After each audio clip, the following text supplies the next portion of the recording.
AITA, for thinking about divorce? I 34, F, have been with Ken, not his real name, 37, M, since I was 16. We met in school as he was my brother's friend. We have been married for 10 years. Have a 2-year-old son and one on the way. Ken has always been my person. The person who you can't picture life without, and I honestly can't remember not loving him. I grew up with him, he's my everything. Unfortunately, Ken has this issue where he takes on everyone else's feelings to heart. I'm not saying it's a bad thing. However, recently his best friend of 20 years has just found out that his wife has been cheating on him and none of the children are his. Obviously, his friend is devastated and is staying in our guest room. He's a nice guy, but life has him down right now.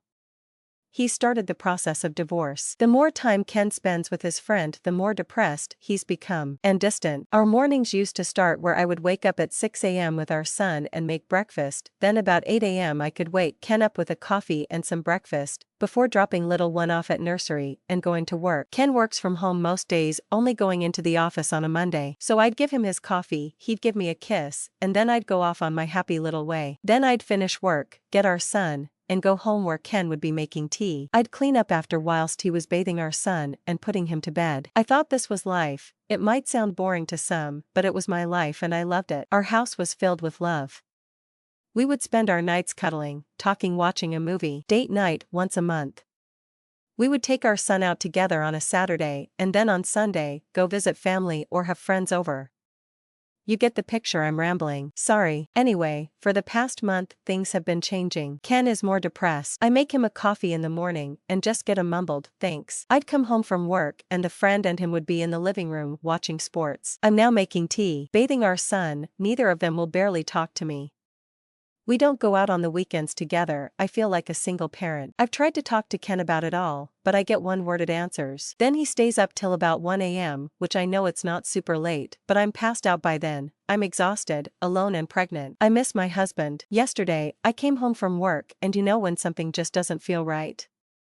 Well, I went to find Ken to see what he was doing as his friend wasn't in the house, but Ken's car was. He was in his office, looking up DNA kits for our son. I asked him why and his response was, well, I just want to make sure all the kids are mine before I continue looking after them as I'm not a free childcare. This broke me. When I say I'm devastated, it's an understatement. But if he thinks that I've cheated on him, then surely the trust is gone? Is there any going back? Am I just being pregnant and hormonal? Would I be extreme for looking for a divorce? I could put the papers in the envelope with the results from the DNA test. I think I'm gonna go cry in bed now. Had to take the day off work as I feel like I've just been gut punched. Update number 1. I think after my pity party, which couldn't last long due to being a parent, I called my stepmom and dad. My mom died when I was 10. They are coming to stay with me on Friday. Crying on the phone helped, although I'm not really sure they could truly understand a word of what I was saying. I've spoken to Ken well more, like spoke at Ken telling him that his friend has till Thursday to leave. I'm not a monster, and can't just tell him to leave at the drop of a hat. I've also told Ken he needs to leave too. Whilst yes, I could go to my dad's house, I don't want to disrupt my little one more than needed, and all the things for my baby is here too. Especially as I'm 8 months along, it just seems stupid for me to be the one to leave. I've made it a point of not pointing out it's my house either. I'm trying to be calm and sensible. I'm not 100% sure Ken listened, but I did message his sister, who is a force to be reckoned with, and she said she will make sure he's gone by Thursday night. Things I've told Ken I want is yes, he can have the DNA test, but I will be damned if I'm the one to do it. He can also have one for the baby as I ain't got shit to hide. I know that some people have questioned why I'm so against it. Let me make something clear. I would never cheat, because as I said in my last post, Ken is my person. He's the only man I've ever been with, so that isn't any concern of mine. I'm just hurt that he wants one because clearly, he doesn't trust me. So things I want him to have the DNA tests mainly so I can make him eat the results.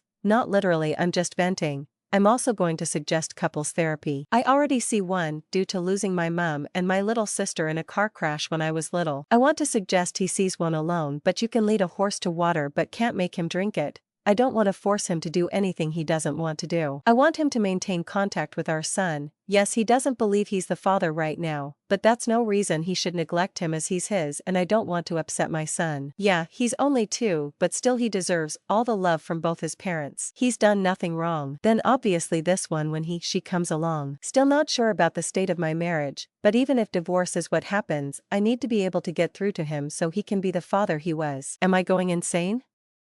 Do I sound insane? I don't know why writing here helps so much. Update number 2. Following my 2 other posts, I will answer some questions. Yes, it is my house. It was left to me when my mom died. I have lived here all my life. I didn't move out because I have a child and one on the way, so why should I be the one to leave? I get that some people believe I was the aholi for asking him to leave, but as I was heavily pregnant, have a toddler and it's my house, I wasn't about to leave. Yes, he could have stayed, but have you tried living with someone who just wants to argue or just not talk? I'd prefer my child not to live in that environment, thank you. At the end of the day, I'm a mother first and a wife second. If you think that's harsh, then I don't know what to tell you. My children come first end of. Well, Ken's friend did leave the day I told him he had till Thursday. He wasn't happy about it and shouted some insults at me, which was amazing. Ken's sister came and picked up Ken. I wish I could tell you what she said, but she didn't say anything in front of me, just kept giving Ken death stares. We did get the DNA test for the little one, and Ken is the father obviously. Ken somehow thinks I've intercepted the results even though I wasn't the one who did it. I wasn't the one that got handed the results, etc., so he's clearly lost his mind. My dad came over and whilst I was making tea my waters broke. My little girl is here, she is healthy and happy. She was 9 pounds 8 ounces, so no concern of anything with her. I'm now a mum of 2. I am home now and Ken has been to see his baby girl, although as she's not had a DNA test he disagrees with her being his because his family doesn't have many girls, yet he has a sister, so I just rolled my eyes. I don't know where to go from here. Ken is refusing therapy, he says there's nothing wrong with him or his brain. I beg to differ. He wants to get another DNA test for our boy, but won't tell me when or where, so I can't interfere. Maybe one day he will come to his senses. My dad and stepmom are staying with me for a while to help me with the baby. I'd like to say I'm okay, but honestly, my emotions are all over the show, I don't know which way is up. Ken's sister visits the baby, and we have an unspoken rule that we don't speak about Ken apart from when our son asks about him. I wish it was the kind of update where he got the results seeing how much of an idiot he's been, and we move on, but sadly that's not the case. I can't dwell on it too much, just take shit one day at a time. I do miss my person and worry that he's missing out on his baby girl's life already, which if I think about too much, I will just sit and cry, but I don't have time for that. As always, thanks for listening to me rant. I might update if anything else happens in my life. Right now, I'm still left wondering if I'm doing the right thing here. Is there anything I could do differently? Why are my kids so hard for him to accept all of a sudden? Update number 3. Hello again, things have been bizarre, but now I have closure. I know what's happened to my marriage. I know what scum Ken really is. He's not my person and never truly was. So now I just want to divorce him, cut my losses, and move on with my life. I'm still at home with my babies settling into motherhood. My dad and stepmom are still here, but they will be leaving soon once I'm more emotionally stable. To say I'm okay would be a lie, but I now know what I need to do. I have some sort of closure with Ken. I know what happened with him and I know that it's not my fault. Turns out Ken was having an affair and has a baby on the way.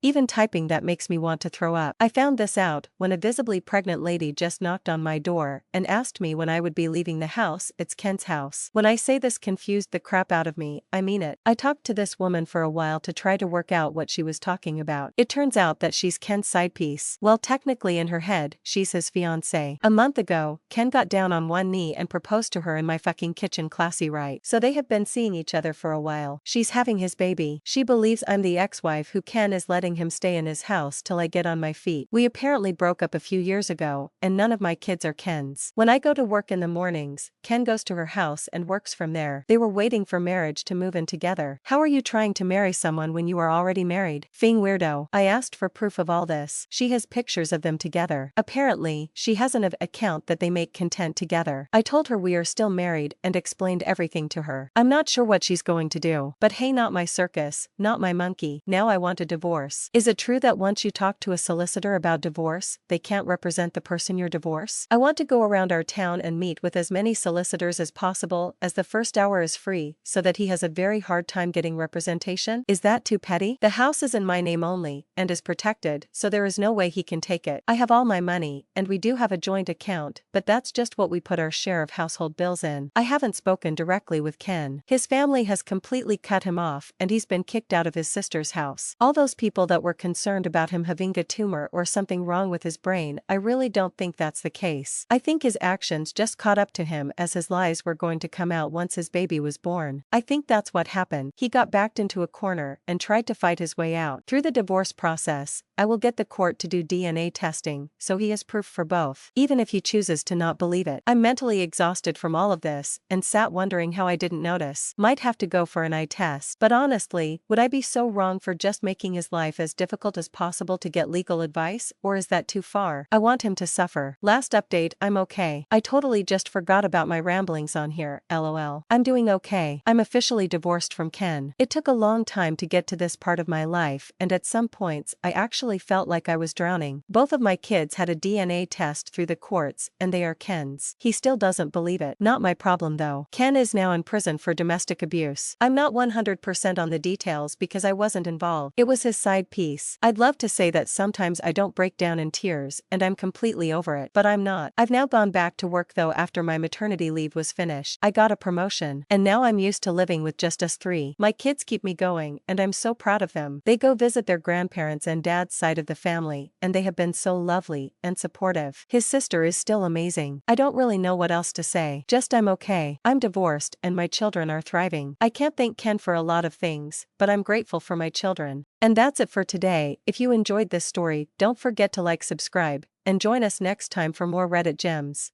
See you in the next one.